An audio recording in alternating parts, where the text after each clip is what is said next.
Thank you. Thank you very much.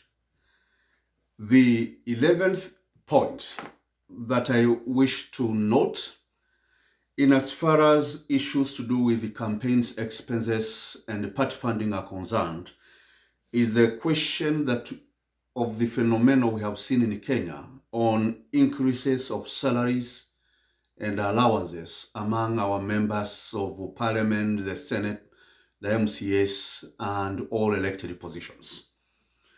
These are very closely related.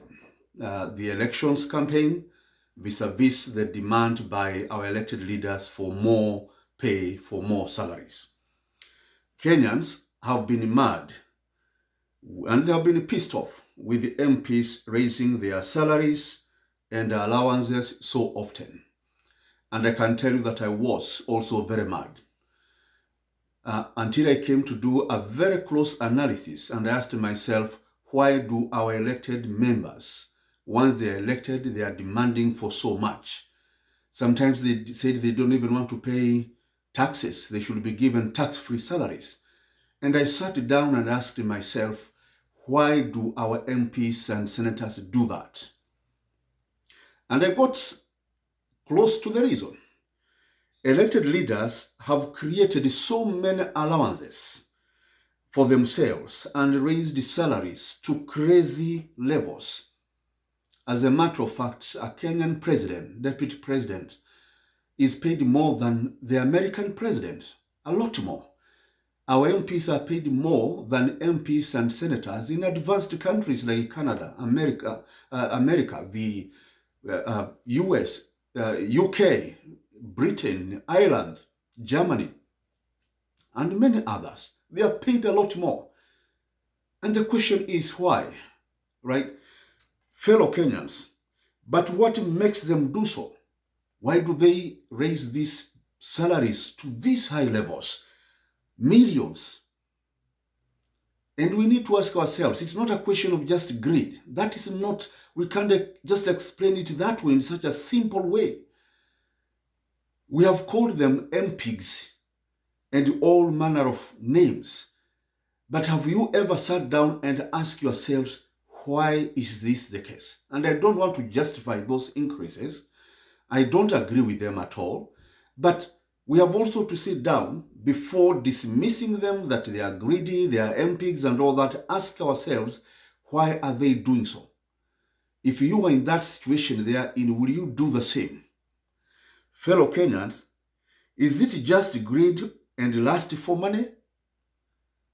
After doing a bit of research, I felt no, this is not the case. It's not entirely the case. It could be, it's one of the factors, but there are other reasons behind that. Far from it, MPs are humans. They dipped so deep into their pockets for campaign funds and handouts. Remember, when they were campaigning, Kenyans, the voters were asking them for handouts. Voters said, "Mukono mtupu haulambwi." They said, "Nioshe mukono." That's what we told our MPs when they were campaigning. They went back to their own pockets, raised so much money, and gave handouts everywhere.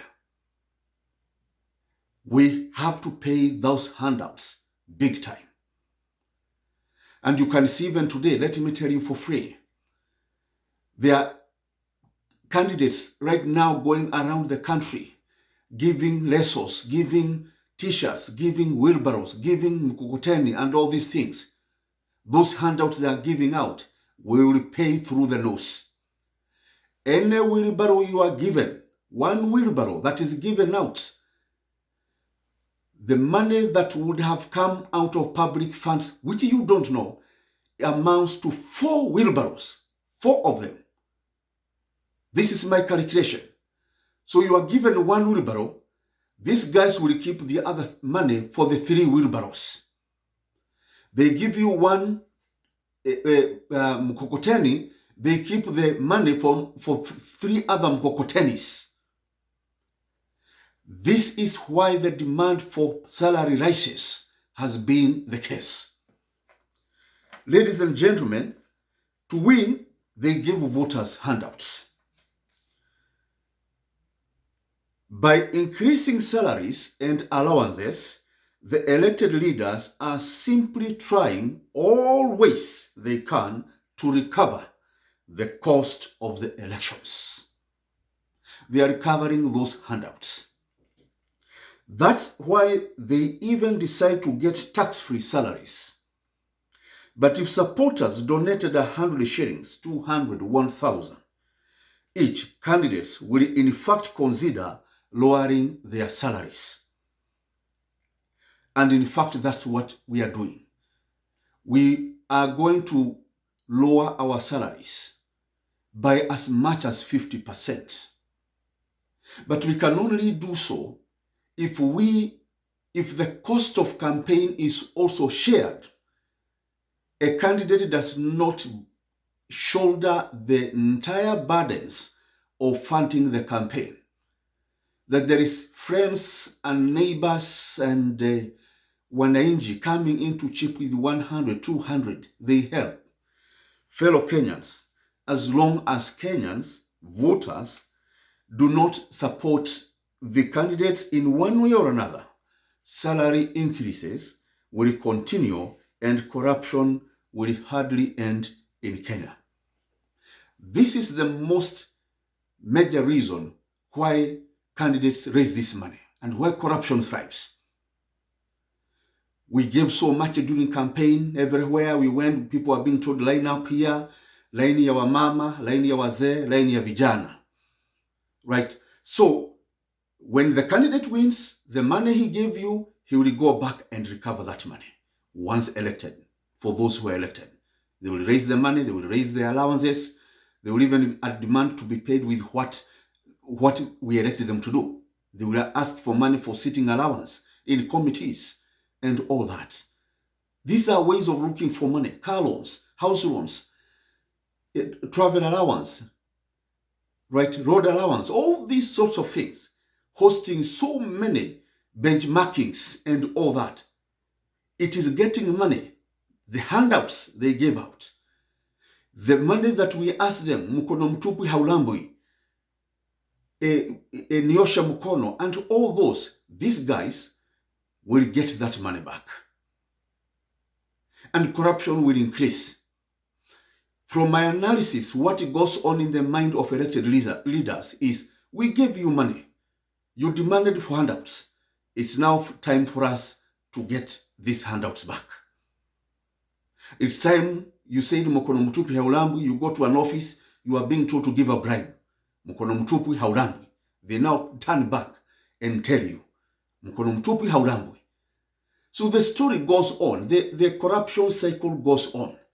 The only way we can end this embassy is for us, voter, wananchi coming out the way Americans do. They come out and support their leaders. They never get corrupt. Because somebody knows, I did not use my money alone in this whole issue. The voters supported me. And I can't steal the very money they donated me with to come and, steal or demand for bribes and all that. Fellow Kenyans, support us. Help us in this as we start these efforts, our campaign, as we prepare ourselves. Donate now at this point to my presidential M-Pesa number 0748265314. The moment we get a party, all donations will be going to the party account.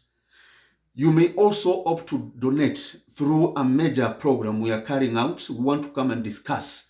We want to discuss how to make Kenya a first world within 10 years. And we want every Kenyan to participate. We want to hold conferences. Go to platform that is called Mchanga. Make Kenya a first world. Donate there. There are volunteers, people who want to make this conferences. Support them. Throw their 100 shillings to 50 shillings, 200 shillings. Let us host these conferences. And let us discuss detailed How can we make Kenya? It's an economic debate. How can we make Kenya a first world? Make Kenya a first world. Just type that at Mchanga. Fellow Kenyans, let me assure you, we are bringing 2,000 factories, 12 million jobs. Utajiri Direct that will make Kenyans millionaires in a period of 10 years, over 5 million. And Kazi Milele that will pay you 100,000 for the rest of your life. That is 500,000 Kenyans at the end of the day will be getting 100 to even 200,000. And even when you pass away, your spouse, your children will continue getting this 100 or 200,000 when it comes to 2030s, 2040s for the rest of their lives. We mean good for you, and I mean good for you. I thank you for your support. Let us stand together with our party. Thank you.